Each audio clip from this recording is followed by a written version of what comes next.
about? Hiring Strategies believes that in order to optimize your organization, you have to optimize your people. This is what we're passionate about. I started Hiring Strategies because I grew up with a father who hated his job, and he did that job for 50 years. So Hiring Strategies is dedicated to making sure that that doesn't happen anymore. At a very young age, I was made acutely aware of that relationship between employee and employer. Fast forward many years and lots of experience and helping someone else build an organization around employee assessments, that allowed me to be inside multiple organizations and see what works and what doesn't work. And I was then given an opportunity to create my own company and developed the inspired workforce culture that you're looking at on the screen right now, that helps organizations by teaching them how to create an organic environment that naturally by itself attracts, engages, and keeps top performing employees. These 7 strategies that you see in the blue circle, plus the 2 that are listed underneath attract, are the secrets to creating that culture. When these 9 things are all happening at once, their synergy creates a space where top performing people are going to seek you out. They're going to be engaged when they're working for you, and they're going to want to stay. So today we're going to focus on and talk about specifically outcomes and expectations. What happens when we aren't clear about what we want? What happens when we don't communicate at the pace, the level of detail, or the clarity that the person we're talking with understands?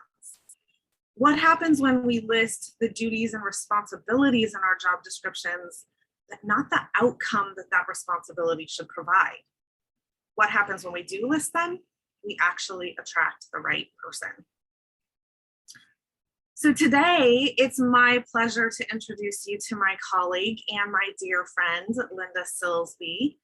Linda spent 25 years working inside Fortune 500 companies, where she developed and facilitated leadership programs, including the prestigious Future Nordstrom Leaders Program and Genie Industries Leading the Pack with Lean training program. And in 2002, she launched LEAP, the Leadership Acceleration Program, to provide world-class leadership development that transforms managers into confident, competent leaders by changing their habits. Linda has a BA in business and organizational behavior and started her independent consulting firm in 1999 after 25 years of leading from the inside. So hopefully you noticed that leadership development was one of the 9 strategies in the inspired workforce model that I showed you a minute ago. LEAP is the program that we use for leadership development because it focuses on results. And we can measure the growth of each leader from beginning to end of the program. There isn't another program that does that for leadership that I'm aware of. So we will have a LEAP informational webinar on October 27th at 9 a.m. And Nicole will put that link to register for that free webinar in the chat box. And we'll also send it out in the follow-up email today as well. So join us, and hopefully we'll answer any questions you might have about creating a leadership bench that is really bar none. So without further ado, Linda, thank you for joining us this morning. I'm going to stop sharing my screen and let you take over here. All right. Well, thank you. Thank you all for being here, being up a little maybe early. I know it's a tiny bit early for me, given in the COVID world, my timeline of starting my day has certainly changed, and along with my hair color, as you can tell. I love it. I love it. Again, have COVID to thank for that. I just kind of decided, I haven't seen my hair person in 9 months, and my hair is long, and it's like, I'm just, let's go wild. And it's been really fun for a little over a year and a half now, or a year since I changed my hair color, a year and a half with COVID. Anyway, so glad to be here. Thank you, Kim. And this is a topic that I probably very early in my leadership and management career really stumbled around with, and really I wanted to figure out or solve for the problem. And so what I'm going to share with you today is not only kind of recent stuff, but just stuff that I've learned in the trenches over the years, and some great tools and so forth. So I'll share my screen and bring our PowerPoint up. There we go. And hopefully we have liftoff. Everybody's seeing that. Great. All right. Well, I call this great expectations, how to set expectations for better outcomes. And a couple of things, what I was seeing in your introductions and when where you're calling in from and what you're interested in today. I'm super glad to hear some of those things, because setting expectations is very important. And it's really, honestly, not that hard. I don't, so, I'm glad that we're expanding our knowledge base among, 30, 40 people here, who will then multiply that in your workplaces, because the main thing here, keyword, is outcomes. So remember that, and here we go. I want to create an opportunity for us to share and discuss experiences and your perspectives on this topic, as well as questions. So there will be opportunities to either unmute yourself and share a few things. I'll invite you to do that. Or to put some things in the chat box. And we also have some handouts for you that at one point I will have Nicole put a link in the chat box so that you can, we've got all this fancy stuff now with remote, that you can go out, click on that link, and access handouts and things that I'll be referencing. So we're going to talk about the importance of defining outcomes, help you distinguish between the what's and the how's of performance expectations, and provide a model. Actually, I have a couple of models and a couple of tools for you to support setting clear expectations. So here's the game part of our morning. Literally, I want you to play kind of a guessing game. What I'm showing you here is this is based on research from a very smart individual, professor. He actually finished his career out here at University of Washington, Tom Gilbert. He started his career at Harvard, and he is really considered the father of organizational behavior, organizational effectiveness. And this model is something that he created and then ultimately went into organizations of varying sizes and studied what are the root causes of poor performance. So, or you could flip that upside down and say, what are the greatest things that lead to excellent performance? And ultimately, everything sorted itself into these, what I call the 6-box model. That is not what Tom Gilbert called it. Of course, he was a professor, so he had to have very fancy, the behavior engineering model. But you can Google this if you're so interested, and there's tons of data and research out there.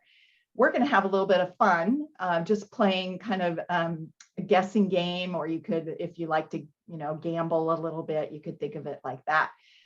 So want you to take 100 percentage points and guesstimate in each box, what percentage of that 100 points would you attribute to each of these boxes is the cause of either poor performance or perhaps, the driver of best performance.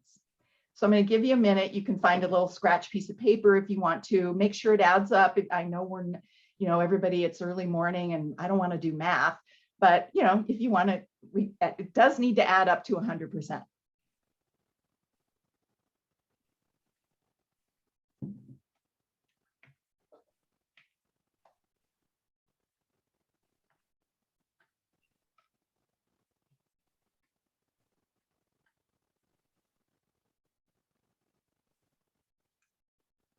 So for those of you who have thoroughly confused, what we're saying here is, for example, if I think box number 6, that the individual motivation of the performer is a really important factor in driving performance, I might give 50% or 50 points out of my 100 points to motivation. Or if I think rewards, incentives, and or consequences for performance drive positive performance, or are the cause, lack of good incentives are the cause of poor performance, then I might attribute, you know, 25, 30% or 30 points out of my 100 to the incentives and consequences, etc.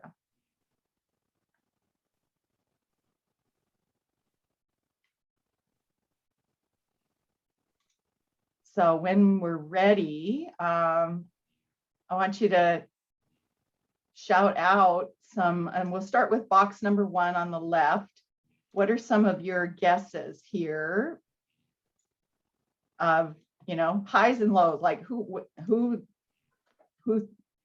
thinks it's 5% of the, or 5 points out of the 100, or 45 points?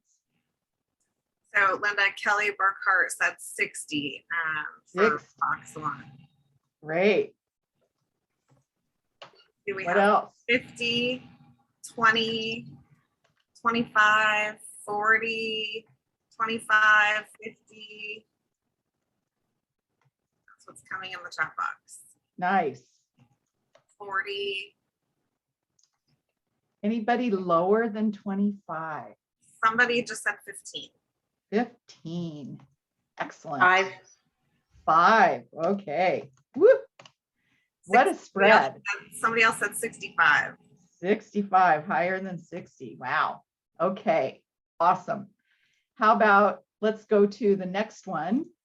Tools and resources. What shout them out or drop them in the chat box there.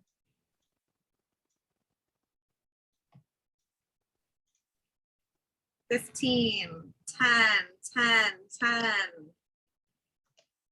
10, 10, lots of tens. Lots of tens. Okay, interesting. Anybody, how much? 15.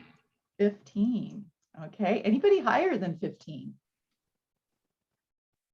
Don't be afraid if you're different than other people. Someone said 30. 30. Okay. How about incentives and consequences?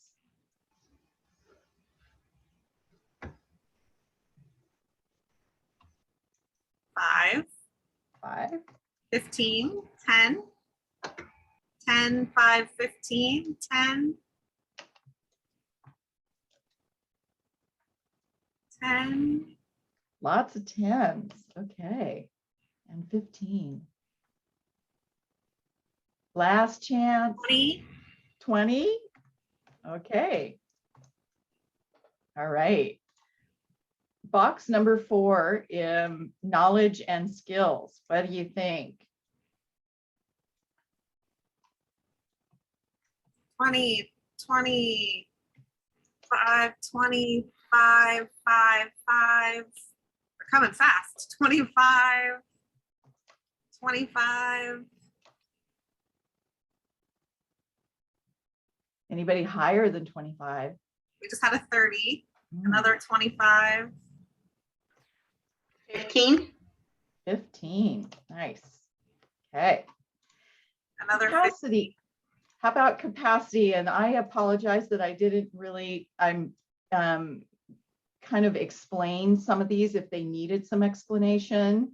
But this is like the mental or physical capacity of the individual to perform. So imagine I'm working, we've got some people from Genie Industries. Maybe I have to lift, 75 pounds 10 times a day and I'm, physically not capable, or the job requires a mental a capacity of me that it's just not maybe a good fit.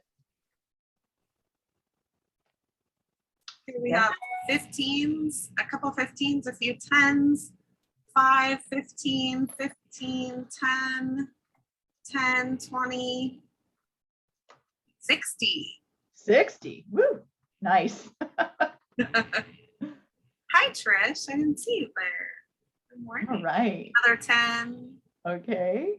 Another. Oh, sorry, I didn't capture that one before I clicked out of there. So, but another 10. Okay, great. And the last one then, individual or self-motivation. 25, 20, 20, 15, 15, 5, 20, 10, 1. Ooh. 20, 30, 30, 50. 50. Nice. Okay. Wow. Excellent. Okay. Well, kind of, if you want to take a screenshot of that, or, however, kind of mentally picture, look at the spread in the numbers and feedback and expectations on the low end, 5%, on the high end, 60%, et cetera, right? And self-motivation from anywhere from 1% to 50%. So I'm going to go to the next slide here and share some of the, on average, what people who have studied this stuff and they've tested. I'm going to close that. I'm going to clear all drawings. Let's do that. Close that. And so Tom Gilbert's work has been tested and studied over time. And as an organizational effectiveness consultant myself, I've used this model as a diagnostic in going into organizations. And are the numbers always exactly the same? No, every organization is a little bit different for different reasons. That's what's so fascinating about organizational behavior. That said, there's averages, right? And here's some interesting things. Feedback and expectations, on average, is 35% of the root cause of lack of performance, or you could flip it upside down and say the driver of high performance, right? I have the information and clarity of what I need to do in order to do my job well. Number 2, resources and feedback. I have the tools. I have the financial resources. I have the human resources.